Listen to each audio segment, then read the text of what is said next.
Apa yang membuat seseorang menjadi pahlawan? Apakah itu sifat yang kamu miliki sejak lahir, sesuatu yang dapat kamu warisi, diturunkan dari generasi ke generasi? Apakah seseorang masih menjadi pahlawan kalau mereka tidak pernah menyelamatkan nyawa, tapi meningkatkan kehidupan orang-orang yang berarti bagi mereka? Apakah kamu benar-benar membutuhkan palu ajaib, baju sirah yang tersihir, atau awal kisah yang tragis untuk menjadi pahlawan? Atau dapatkah kamu tetap heroik sebagai manusia biasa melalui perbuatan baik yang paling sederhana? Mungkin hanya butuh beberapa saat dalam sumur hidup untuk menjadi pahlawan. Saat-saat ketika kamu diberi kesempatan untuk mengatasi kesulitan atau menaklukkan kekurangan pribadi. Mungkin belajar bagaimana menghadapi kekalahan dan bangkit kembali daripada belajar bagaimana tidak pernah dikalahkan adalah inti dari kepahlawanan. Kita semua bisa menjadi pahlawan, setiap orang dari kita, dan di satu sisi kita sudah menjadi pahlawan. Setiap orang adalah pahlawan dari cerita mereka sendiri, dan kalau kamu ingin bukti lebih lanjut, maka mungkin kamu harus melihat ke dalam SCP-1230.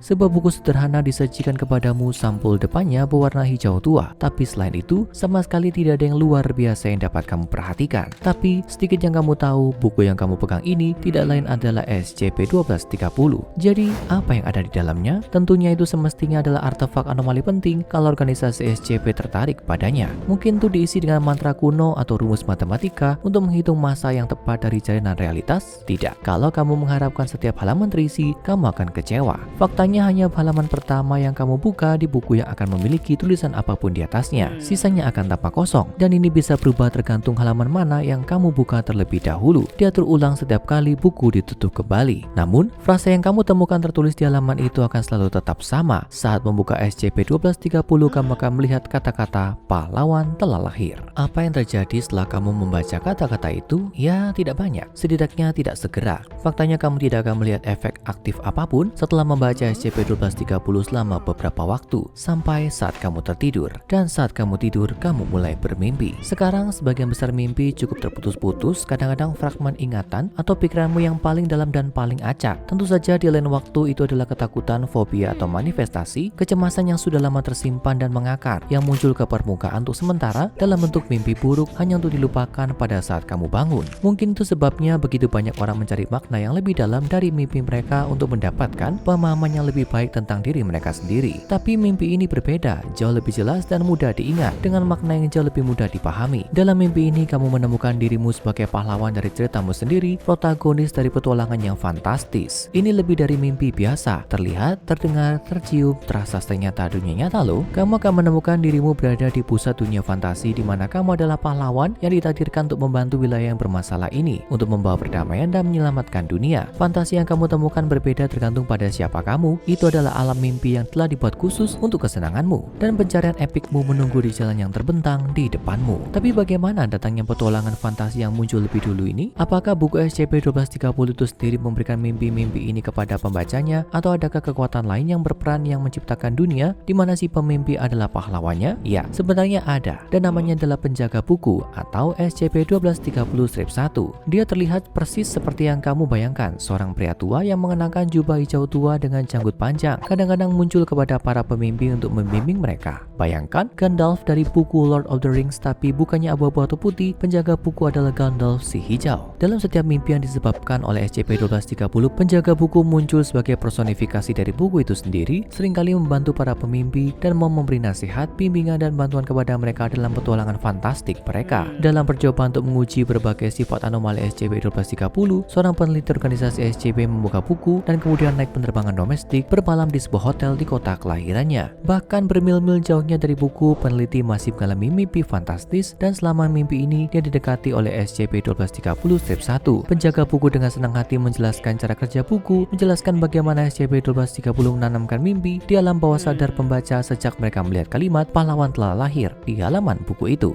Dia mengklaim bahwa dia adalah satu-satunya makhluk dengan kemampuan untuk memanipulasi apa yang dia gambarkan sebagai pemandangan fantasi, dan bahwa dia menikmati melakukan ini bertujuan untuk memahat mimpi-mimpi fantastik sedemikian rupa sehingga si pemimpi yang mengalaminya akan mendapatkan kesenangan yang paling banyak, menjadi pahlawan dari cerita mereka sendiri. Berkat penjaga buku, panjang mimpinya bervariasi, itu bisa cepat hanya berlangsung 45 detik atau tampaknya berlangsung selama 200 tahun dari sudut pandang si pemimpi. Namun di dunia nyata, orang yang mengalami pemandangan fantasi penjaga buku hanya akan benar-benar tertidur untuk durasi waktu rata-rata. SCP-1230 hanya berlaku pada makhluk hidup dengan kapasitas imajinasi. Dengan kata lain, hanya manusia yang terpengaruh oleh buku dan dapat memasuki fantasi mereka sendiri. Ketika organisasi SCP mencoba menggunakan lengan mekanik untuk membuka SCP-1230, halaman-halamannya tetap kosong, membuat penjaga buku menjelaskan kepada pemimpi berikutnya bahwa hanya makhluk yang dapat bermimpi yang dapat menemukan ungkapan pahlawan telah lahir di dalamnya. Sebagian besar hewan atau mesin apapun yang melihat buku tidak akan mengalami efeknya sama sekali. Jadi apa yang bisa dilakukan di dunia fantasi dari mimpi-mimpi ini? Apakah ini kotak pasir terbuka untuk melakukan apa saja dan semua yang dapat kamu pikirkan, atau apakah alam fantastik ini memiliki aturannya sendiri? Ya, sebagai permulaan mereka tampaknya benar-benar ruang yang aman. Selama pengujian, organisasi melakukan sejumlah eksperimen yang melibatkan anggota tingkat D untuk membaca SCP-1230 dan menguji batasan dunia mimpi yang dibuat oleh penjaga buku untuk mereka. Mengapa menggunakan anggota tingkat D untuk menguji sesuatu yang tampaknya tidak berbahaya seperti SCP-1230? Karena organisasi ingin tahu apakah seseorang bisa mati dalam salah satu mimpi ini. Satu tes memerintahkan tingkat D untuk segera menemukan cara untuk mengakhiri dirinya sendiri begitu dia menemukan dirinya di dalam dunia mimpi. Dia terbangun setelah hanya 45 detik tertidur dan menggambarkan berada di puncak gunung berapi yang disebut The Ascent Spire. Rupanya di dalam mimpi, subjek tes ini telah dikirim untuk mencari pedang yang dikenal sebagai Caladius, pedang yang diberkati. Dia mengatakan nama-nama ini datang kepadanya seolah-olah dia sudah mengenali mereka selama ini. Mengikuti perintah organisasi, tingkat D berusaha melemparkan dirinya ke gunung berapi di depannya, hanya untuk bangun beberapa saat kemudian setelah merasakan panas yang hebat tapi tidak menderita efek buruk di dunia nyata. Selama percobaan berikutnya, tingkat D lain diperintahkan untuk mencoba dan melukai dirinya sendiri dalam dunia fantasi. Tapi bukan cedera yang fatal. Subjek ini terbangun setelah 6 jam tidur, merasakan nyeri mati rasa di tempat yang sama ketika dia mencoba melukai dirinya sendiri. Tapi sensasi ini tidak pernah intens, bahkan hampir tidak terasa. Dalam mimpinya, tingkat D mengatakan bahwa dia telah berbicara dengan penjaga buku yang menunjukkan kekhawatiran bahwa pria itu mencoba melukai dirinya sendiri. Tapi berterima kasih kepadanya karena tidak segera mengakhiri dirinya sendiri seperti orang kasar lainnya yang sebelumnya. Jadi semua ini terdengar sangat bagus, bukan? Sebuah buku yang memungkinkan seseorang menjalani petualangan fantasi di mana mereka adalah pahlawan dari cerita mereka sendiri yang ada lebih dahulu. Apa yang mungkin menjadi sisi negatifnya? Nah, sisi negatifnya adalah ini. Bagaimana kalau seseorang lebih menyukai fantasi mereka daripada dunia nyata? Kini hadir kisah malang tentang seorang profesor yang bekerja untuk organisasi SCP, penggemar berat game meja permain peran seperti Dungeons and Dragons. Profesor mengajukan pemerintahan akses ke SCP-1230 dan itu dikabulkan. Dia tampaknya gemetar dengan gembira setelah membaca pahlawan telah lahir di buku. Dia bahkan tidak menunggu sampai nanti untuk tidur. Dia malah memilih untuk tertidur saat itu juga di meja tempat dia membacanya. Setelah profesor menghabiskan 15 jam penuh untuk tidur, kekhawatiran mulai menyebar di antara para peneliti lain. Dia tetap tidur menjalani petualangan fantasinya sendiri selama 9 jam lagi, menghabiskan total 24 jam di dunia mimpi yang telah dibuat oleh penjaga buku untuknya. Ketika profesor terbangun, dia tampak bingung melihat sekeliling ruangan, tidak yakin di mana dia berada ketika didekati oleh anggota keamanan organisasi. Staf medis memeriksanya dan menjelaskan di mana dia berada. Setelah itu profesor tampaknya mendapatkan kembali ingatannya. Setelah diingatkan siapa dia, profesor pamit ke kamar kecil. Dia tidak muncul dan 15 menit kemudian seorang anggota tim medis pergi untuk memeriksanya. Sayangnya profesor sudah meninggal. Tergores di dinding kamar mandi terdekat adalah satu kalimat sederhana, kata-kata terakhirnya, "Saya tidak bisa kembali ke sini."